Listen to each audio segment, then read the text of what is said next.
میٹھے میٹھے اسلامی بھائیوں اور میرے مدنی چینل کے ناظرین، آج انشاءاللہ عز و جل ہم مدنی قاعدے کے سبق نمبر 15 کی مشق کریں گے۔ لہذا تمام اسلامی بھائی اور میرے مدنی چینل کے ناظرین، مدنی قاعدے کا سبق نمبر 15 نکال لیجئے۔ میٹھے میٹھے اسلامی بھائیوں، اس سبق نمبر 15 میں آج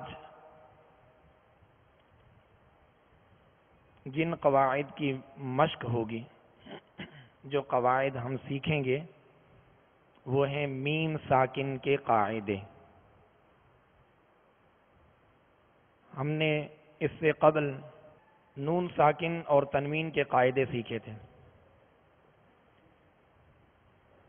اظہار، ادغام، اخفاء، اقلاب۔ یہ 4 قاعدے نون ساکن اور تنوین کے ہم نے سیکھے، اور ان قواعد کے نام اور ان کے معنی اور ان کی تعریفات اور پھر اس کی ہم نے مشق کی۔ یقیناً مزید آپ نے مشق کی ہوگی اور ان قواعد کو مزید یاد کیا ہوگا، پختہ کیا ہوگا۔ آج انشاءاللہ ہم میم ساکن کے قاعدے سیکھیں گے۔ میٹھے میٹھے اسلامی بھائیوں اور میرے مدنی چینل کے ناظرین، میم ساکن اس میم کو کہتے ہیں جس میم کے اوپر جزم کی علامت ہو۔ جس میم کے اوپر جزم کی علامت ہو۔ جزم چھوٹی سی دال نما شکل علامت حروف کے جو اوپر آتی ہے اسے جزم کہتے ہیں، اور اسے سکون بھی کہتے ہیں۔ جس حرف پر یہ جزم کی علامت ہو، سکون کی علامت ہو، اسے حرف ساکن کہتے ہیں۔ تو یہ علامت یعنی جزم والی علامت اگر میم پر ہو تو اسے میم ساکن کہیں گے۔ میم ساکن کسے کہتے ہیں؟ جس میم پر جزم ہو، جس میم پر جزم ہو، سکون ہو، اسے میم ساکن کہتے ہیں۔ اور اس میم ساکن کے 3 قاعدے ہیں۔ کتنے قاعدے؟ 3 قاعدے ہیں۔ یوں سمجھنے کی یہ جو قاعدے ہیں، یہ قواعد، یہ ایک طرح سے اصول ہیں۔ کیا ہیں یہ؟ اصول ہیں۔ میم ساکن کے 3 قاعدے ہیں۔ نمبر 1 ادغام شفوی، ادغام شفوی۔ نمبر 2 اخفاء شفوی، نمبر 2 اخفاء شفوی، اور نمبر 3 اظہار شفوی۔ میٹھے میٹھے اسلامی بھائیو، چونکہ یہ میم ساکن کے قاعدے ہیں اور میم کی ادائیگی کا تعلق ہونٹوں سے ہے، شفتین سے ہے، لہذا اس لیے ان کو شفوی کہتے ہیں۔ ادغام شفوی، اخفاء شفوی، اظہار شفوی۔ جب کیونکہ نون ساکن اور تنوین کے جو قاعدے پڑھے ان کے نام بھی اسی طرح کے ہیں، یعنی ادغام، اخفاء، اظہار۔ چوتھا اس کا قاعدہ اگرچہ اقلاب ہے، لیکن ادغام، اخفاء، اظہار یہ نون ساکن اور تنوین کے قاعدے۔ جب ادغام شفوی کہا جائے تو اس سے فوراً ذہن اس طرف آئے گا کہ یہ نون ساکن اور تنوین کے قواعد کا سوال نہیں ہے، بلکہ یہ میم ساکن کا قاعدہ پوچھا جا رہا ہے، کیونکہ میم کی ادائیگی کا تعلق جو ہے وہ ہونٹوں سے ہے۔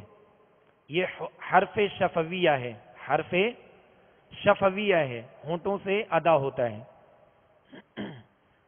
تو اس لیے اس کو ادغام شفوی، اخفاء شفوی، اظہار شفوی کہتے ہیں، تاکہ یہ ذہن میں رہے کہ یہ جو قواعد ہیں جس کے ساتھ شفوی لگ رہا ہے تو یہ قاعدہ نون ساکن اور تنوین کا نہیں بلکہ میم ساکن کا ہے۔ اس بات کو ذہن میں رکھیے گا، اور یہ تینوں قواعد جو ہے یاد کرنے: ادغام شفوی، اخفاء شفوی، اظہار شفوی۔ ادغام کا ہم نے نون ساکن اور تنوین کے میں اس اسباق کے اندر ہم نے پڑھا تھا کہ ادغام کا معنی ہے داخل کرنا، داخل کرنا، اور اخفاء کا معنی چھپانا، اور اظہار کا معنی ظاہر کرنا۔ تو میٹھے میٹھے اسلامی بھائیوں اس میں بھی وہی قواعد ہیں، لیکن یہ میم ساکن کے قاعدے ہیں۔ اب ادغام شفوی کسے کہتے ہیں؟ ادغام شفوی کی تعریف یہ ہے کہ میم ساکن کے بعد، میم ساکن کے بعد یعنی اس میم کے بعد جس میم کے اوپر جزم کی علامت ہے، میم ساکن کے بعد دوسری میم آ جائے تو میم ساکن میں ادغام شفوی ہوگا، اور اس میں غنہ بھی کریں گے، ایک الف کی مقدار میں غنہ کریں گے۔ میم ساکن کے بعد دوسری میم آ جائے، بہت آسان سا قاعدہ ہے، میم ساکن کے بعد دوسری میم آ جائے تو یہ ادغام شفوی ہوگا، میم ساکن کے بعد دوسری میم آ جائے تو یہ ادغام شفوی ہوگا، اور غنہ کر کے پڑھیں گے، ایک الف کی مقدار میں غنہ کریں گے۔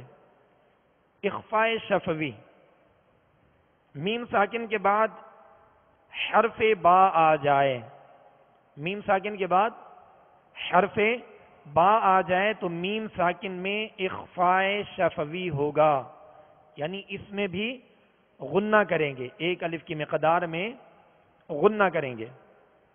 اب تیسرا قاعدہ اظہار شفوی، اس کی تعریف یہ ہے کہ میم ساکن کے بعد، یہ اس کی پہچان ہے، میم ساکن کے بعد حرف با اور میم، حرف با اور میم کے علاوہ کوئی بھی حرف آ جائے تو میم ساکن میں اظہار شفوی ہوگا، اور بغیر غننے کے پڑھیں گے، یعنی غنہ نہیں کریں گے۔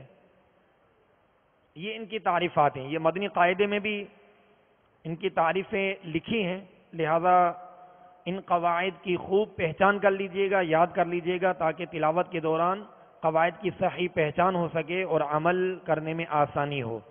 ادغام شفوی، میم ساکن جب بھی آئے اس کے بعد آپ دیکھ لیجئے، میم ساکن کے بعد اگر دوسری میم آ جائے تو ادغام شفوی ہوگا اور غنہ کریں گے، میم ساکن کے بعد اگر با آ جائے، حرف با آ جائے تو وہاں اخفاء شفوی ہوگا اور غنہ کر کے پڑھیں گے۔ میم ساکن کے بعد میم اور با کے علاوہ کوئی حرف آ جائے، میم اور با کے علاوہ، کیونکہ میم ساکن کے بعد میم آئے گا تو ادغام شفوی ہوگا، اگر میم ساکن کے بعد حرف با آئے گا تو اخفاء شفوی ہوگا۔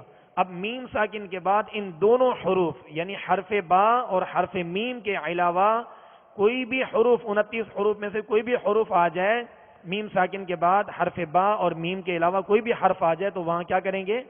اظہار شفوی، یعنی غنہ نہیں کریں گے، اظہار کر کے پڑھیں گے۔ یہ تینوں قاعدے یاد رکھیے گا۔ اب انشاءاللہ عز و جل ہم ان قواعد کی مشق کریں گے، رواں میں انشاءاللہ مشق ہوگی اور اس میں ہم پہچان بھی کرتے جائیں گے، لہذا تمام اسلامی بھائی اور میرے مدنی چینل کے ناظرین خوب توجہ کے ساتھ اس مشق میں شامل رہیں اور پہچان کرتے جائیں، اور کس طرح عمل کرنا ہے انشاءاللہ اس کی بھی مشق کریں گے، لہذا تمام اسلامی بھائی اپنی کامل توجہ کے ساتھ اس مشق میں شامل رہیے۔ صلو علی الحبیب صلی اللہ تعالی علی محمد صلی اللہ علیہ وسلم۔ اعوذ باللہ من الشیطان الرجیم۔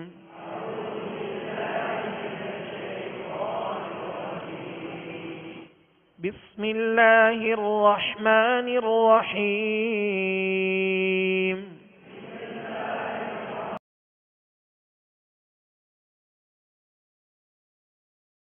انتم مظلمون ألم تر كنتم به هم فيها ولكم ما كسبتم والأمر تأتهم بآية أمضى آتيتكم من كتاب لم يلد عليكم بوكيل وأمطرنا فهم مقمحون لكم دينكم ترميهم بحجارة ألم نشرح وهم معرضون